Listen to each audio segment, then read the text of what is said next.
అందరికీ నమస్కారం అండి. తల్లికి వందనం పథకానికి సంబంధించి పేమెంట్ రాని వాళ్ళు ఏం చేయాలి, అలాగే పేమెంట్ స్టేటస్ అనేది మనం ఎలా చెక్ చేసుకోవాలి మన ఫోన్ లో అనేది వీడియోలో అయితే చెప్తాను. ఒకసారి వీడియో మొత్తం చూడండి. వీడియో నచ్చితే తప్పకుండా లైక్ ఇవ్వండి. మీకు యూస్ కాకపోయినా మీ ఫ్రెండ్స్ అండ్ ఫ్యామిలీకి తప్పకుండా షేర్ చేయండి. వాళ్ళకి ఏమైనా యూజ్ అయ్యే అవకాశం ఉంది. చాలా మందికి అయితే పేమెంట్లు అనేది రావడం జరిగింది. కొంతమందికి అయితే పేమెంట్ రాలేదు. అలాంటి వాళ్ళు ఎలిజిబుల్ లిస్ట్ లో ఉన్నామా లేదా అని తెలుసుకోవాలి అంటే మీ ఫోన్ లోనే ఏ విధంగా చెక్ చేసుకోవాలనేది ఈ వీడియోలో అయితే చూపిస్తున్నా చూడండి.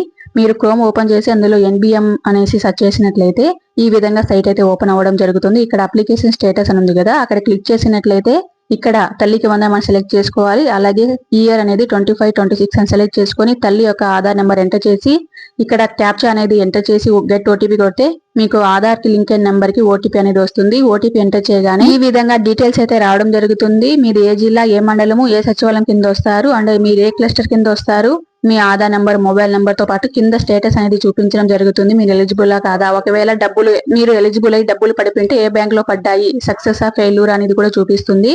సో ఈ విధంగా ఈజీగా సచివాలయంకి వెళ్లకుండా మీ ఫోన్ లోనే పేమెంట్ స్టేటస్ అనేది చెక్ చేసుకోవచ్చు. నేను ఒకటి సెర్చ్ చేసా కానీ కింద ఎలాంటి డీటెయిల్స్ అయితే రాలేదు. ఇలాంటి సమస్య అనేది చాలా మందికి ఉంటుంది. ఇలా వచ్చినట్లయితే ఏం చేయాలి అంటే ఒకసారి స్కూల్లో రిజిస్ట్రేషన్ చేశారా లేదా కనుక్కొని, ఒకవేళ చేసింటే లిస్ట్ లో ఎలిజిబుల్ లిస్ట్ లో ఒకసారి సచివాలయం వెళ్ళి కనుక్కోవాలి. ఎలిజిబుల్ లిస్ట్ లోనా, ఇనెలిజిబుల్ లిస్ట్ లో పేరు ఏమైనా ఉంటే అక్కడ కూడా ఏం లేనట్లయితే సచివాలయంలో డిఏ గారి దగ్గరికి వెళ్ళి ఈ విధంగా సమస్య చెప్పి గ్రీవెన్స్ అయితే రైట్ చేయాల్సి. ఈ విధంగా మీరు గ్రీవెన్స్ అనేది రైట్ చేయడం వల్ల June 30 ఇంకో లిస్ట్ వస్తుంది. అందులో మీ పేరు ఎలిజిబుల్ లిస్ట్ లో వచ్చినట్లయితే July 5వ తేదీ మీకు అమౌంట్ అనేది పడడం జరుగుతుంది. ఇప్పటి వరకు డబ్బులు పడిన వాళ్ళు, అలాగే ఇద్దరు ఎలిజిబుల్ ఉండి ఒకరికి మాత్రమే డబ్బు పడిన వాళ్ళు, ఎలాంటి సమస్య ఉన్నా మీరు సచివాలయంలో తగిన ప్రూఫ్ తో గ్రీవెన్స్ అనేది రైట్ చేయాల్సి ఉంటుంది. అలాంటి సందర్భంలో మీకు ఒకవేళ అమౌంట్ కూడా వచ్చే అవకాశం ఉంటుంది కాబట్టి గ్రీవెన్స్ అనేది తప్పకుండా రైట్ చేయండి సచివాలయంకి వెళ్ళి. అది కూడా June 20 లోపు అప్లై చేసుకోవాల్సి ఉంటుంది. అలాగే ఇన్కమ్ ట్యాక్స్ వల్ల గానీ, లేదు కరెంటు బిల్లు వల్ల గానీ, ఇతర కారణాల వల్ల గానీ అమౌంట్ రానట్లయితే మీరు ఏ విధంగా సచివాలయంలో అప్లై చేసుకోవాలనేది నేను వీడియో చేశాను, మా ఛానల్లో ఉంది. తప్పకుండా ఆ వీడియో అనేది చూసి దాని ప్రకారం మీరు సచివాలయంకి వెళ్ళి గ్రీవెన్స్ అప్లై చేసుకోండి.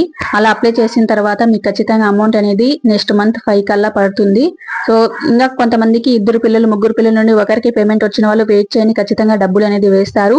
అండ్ ఇంకోటి చెప్పాలి, ముఖ్యంగా మీకు గనక ఎన్ని బ్యాంక్ అకౌంట్లు ఉంటే అన్ని బ్యాంక్ అకౌంట్లు కూడా చెక్ చేసుకోవాల్సి ఉంటుంది. పోస్ట్ ఆఫీస్ అకౌంట్ ఉన్నా, లేదు ఇతర బ్యాంక్ అకౌంట్లు ఉన్నా అన్నిట్లోనూ చెక్ చేసుకోండి.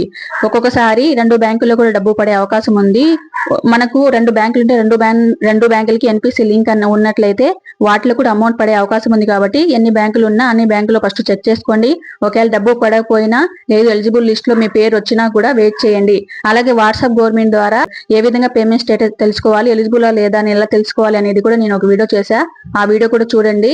ఈ విధంగా మీకు ఓపెన్ కాకపోయినట్లయితే ఒకసారి వాట్సాప్ లో కూడా ట్రై చేయండి. అక్కడ కూడా ఓపెన్ కానట్లయితే సచివాలయం వెళ్ళి ఒకసారి కలవండి. అక్కడ లిస్ట్ లో మీ పేరు అనేది ఉందా లేదా తెలుసుకోండి. అండ్ అక్కడ లేకపోయినట్లయితే గ్రీవెన్స్ అనేది రైట్ చేయండి. ఖచ్చితంగా మీకు డబ్బులు పడే అవకాశం ఉంది. ఇది ఇవాళ వీడియో. ఈ వీడియో నచ్చితే లైక్ ఇవ్వండి. మరిన్ని వీడియోస్ కోసం మా ఛానల్ తప్పకుండా సబ్స్క్రైబ్ చేసుకోండి.